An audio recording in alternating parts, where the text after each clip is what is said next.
La sagesse de Neptune, c'est vivre pour vivre. Par comparaison avec des personnes de l'entourage familial plus douées pour l'expression verbale et les jeux du mental, l'enfant neptunien se situe facilement en déficit. La planète ne facilite ni l'esprit critique ni l'expression de la révolte. Sa quête d'amour le fait se calquer d'emblée sur le milieu. Il s'imprègne des modèles, il les boit.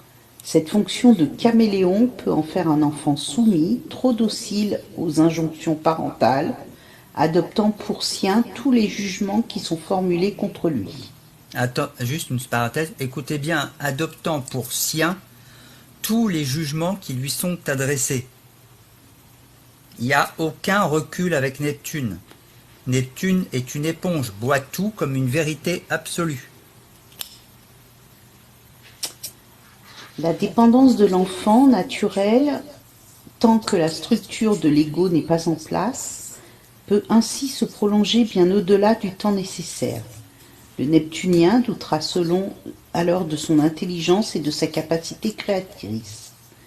S'il n'a pas été encouragé dans sa différence, reconnu dans sa difficulté, il nie ses qualités de réceptivité et peut se révéler extrêmement maladroit dans son mimétisme du milieu.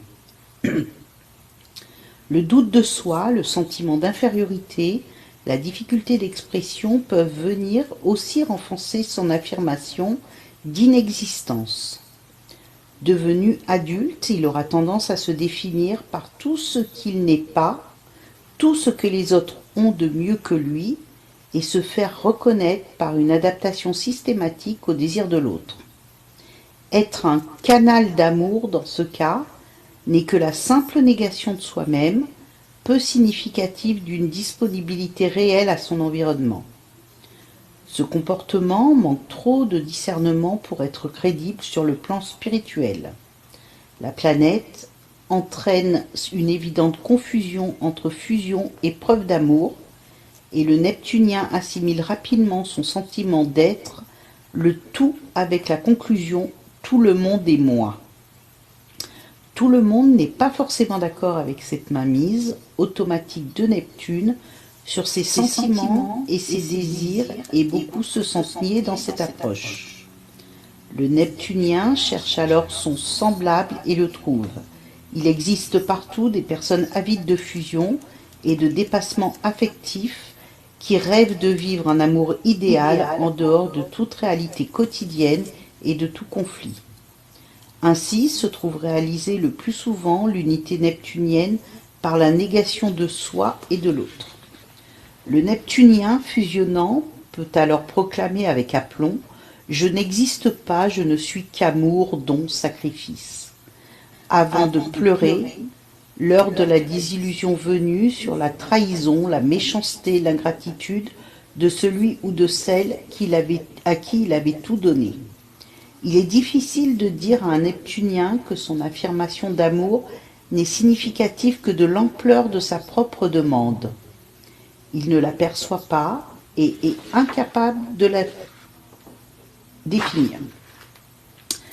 Quand la foudre a frappé, quand l'autre a révélé ses désirs et ses attentes, différentes des siennes, quand l'autre s'est enfui devant cette vague submergente d'affection, le Neptunien réalise parfois à quel point il est éloigné de ses propres désirs.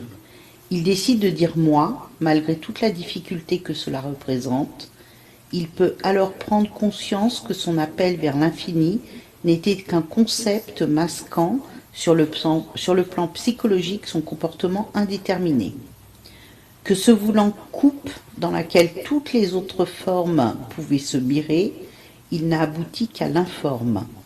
Que ces affirmations de non-existence dissimulaient surtout sa difficulté d'être. L'indifférenciation est beaucoup plus fréquente dans le fonctionnement de Neptune que la rencontre d'états transpersonnels. Ces états existent pourtant, mais ne peuvent s'installer dans la durée tant que la personne ne s'est pas assurée sur le plan de l'ego, tant qu'elle n'a pas fait l'effort juste d'orienter la quête vers elle-même. Le dépassement ne peut jamais résulter de la négation de soi, mais d'une conclusion progressive de toutes les facultés de l'être.